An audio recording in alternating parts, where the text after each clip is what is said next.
Good morning. Ngasi got message ngasi ko ngasi got message se koi ki rashi gi matung ina ko ka trying to get am thok chara ke trying to shi degi shai shai gi rashi ma pa do khala khala ka dumai tar ga ye ngasi ko ado ahan ba ko ahan ba rashi na haira ga di koi gi mesh rashi oi do ne ko ado mesh rashi brish rashi methun karkat singha kaina dumai tar ga mathang thang yi min ra se ko ado ahan ba se le re ko am ba ani trying to ni ko lo thok cha do sa ahum mari ko 1, 2, 3, 4, 5, 6 ka 7, 8, 9, 10, 11, and 12. Ado ahan ba ko koi first se koi gi mesh rashi gi dene ko mesh rashi gi na kai message la ke habu ta pe dinga se ko mesh rashi gi na ahan ba kar se ko mesh gi na silai se kai no hai kan se do ko hai di se da lai se hai di koi gi hero lai ko hai di guidance kum ba kai gum ba follow gum ba tawra thabak taw biyo ko guidance se koi gi ngasai gi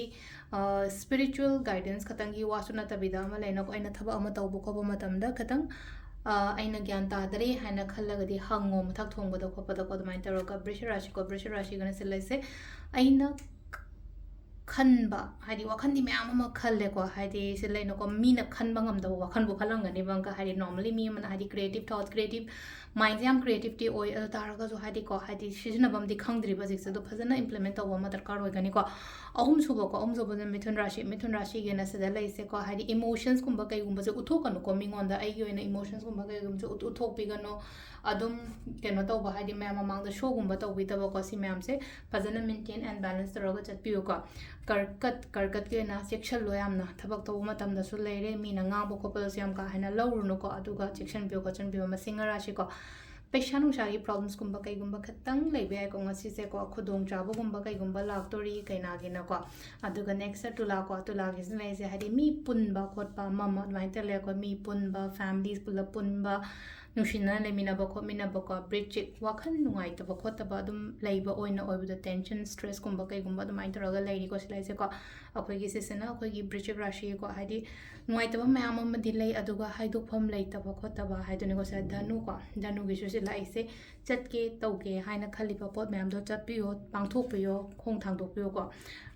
makar rashi gi na hadi patience lei go hasi thabak to matam da patience yam darkar roi ko aduga se na akoi gi kumra shi ko hadi aina landraga di leino ko adum aingonda potsing se aingonda loina mak tarakani aingonda loin tarakan aingonda phaba lak aingonda tarakpa haiba ya thradi ko last time minna ko minna ge na hadi nga se daw yagani ko aina kaino ma taw matam da aingonda daw nung gari gra pi ba khot pa haiba do admai do like ko do silai re ko gi rashi ki matungina tarot card reading ma'am thank you